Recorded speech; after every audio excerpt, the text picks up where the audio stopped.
Kumar Hebbar now joining us right here on the show. Good morning. Now, for the quarter gone by, stellar set of numbers. This is, of course, the quarter where you've also had to align your financials with the new RBI guidelines that have come in place. Post that, and as expected, we've seen the book contract about 6%. But this is, of course, thanks to the new guidelines. But I think what the street will want to know is good set of numbers, stellar performance going forward. Can this performance actually be replicated? Will you also meet your own guidance of having GLPs of 24 to 25% kind of growth? Absolutely. Because we estimated the blip for a muted quarter earlier. In fact, in our Q4 call, we have told this.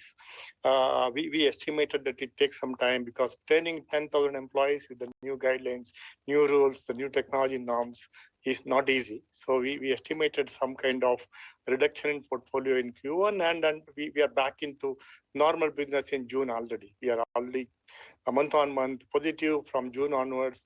July also we did well. We opened 50 branches. Every employee have been trained. All the rules have been aligned.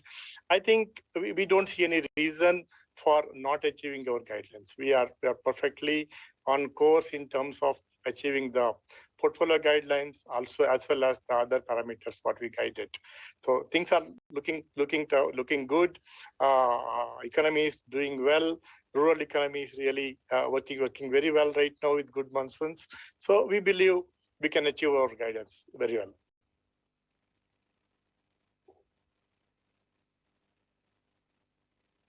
Like I said, the disbursements have also gone up by more than 100%, 101.5% year on year to 2,146 crores. But, when we go through the fine print, what we also see is the average ticket size of loans, which was on an uptrend, has started to decrease. Why is that the case? Is it a one-off, or do you think that is going to be the trend going forward, smaller average ticket loans? No, it's basically because our disbursement still under process, because April, May were not dispersed fully at our capacity. So June onwards we started. So almost close to a lakh of customers we had to do or under the process of lending. So it will remain at the same level between 45 to 47,000 because the new customers will have a lower ticket. Vintage customers have a higher ticket, so the mix would remain between the same. We don't see increase in ticket size too much going forward. It will be more about customer growth. The more the customer growth, less will be the ticket GLP growth per customers. So we believe this will remain range bound between 45 to 47,000 rupees per customer in this financial year. So correct me if I'm wrong here then. Your credit cost this quarter was about 0.7%. Your guidance for the year is 1.8 to about 2%. Are you expecting such a steep up move for the rest of the year? No, actually, because we have a residual impact of COVID-19 in 2022 book, so we expect the first half would be a little higher. The overall, out of the total credit cost, 60 to 65% of the cost will come in the first half, and the 35 to 40% cost will come in the second half. So first 2 quarters we expect little higher cost, but the second 2 quarters the credit cost will be lower. Considering that we are in a stable year.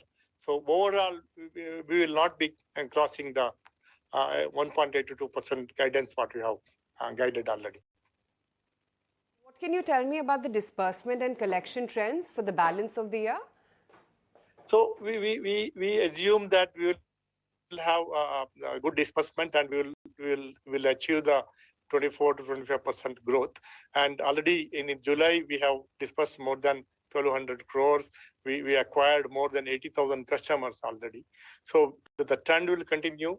We would definitely will achieve more than 100,000 customers every month going forward, and disbursement will be close to 1,200 to 1,500 crores per month, which is basically we should be able to reach our target, guided target, and the whole environment is conducive to that. For expansion, we also added 50 new branches already in this quarter. So overall, we have almost 3 to 400 branches which are opened just before COVID, after COVID, and now together, which are yet to mature. Therefore, we have enormous opportunity to add customer in those branches.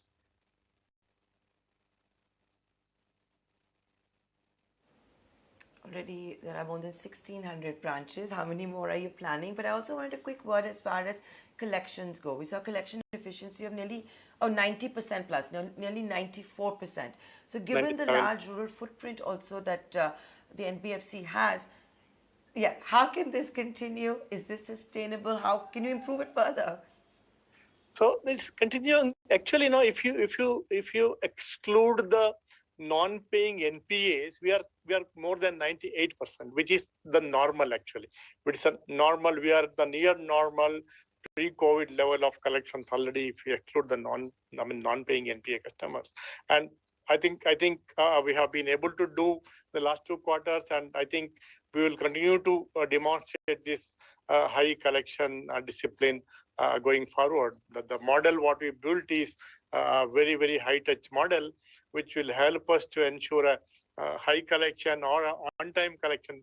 For example, we are already at a 96% on-time collection. That means today's collections are being collected at 96% level same day.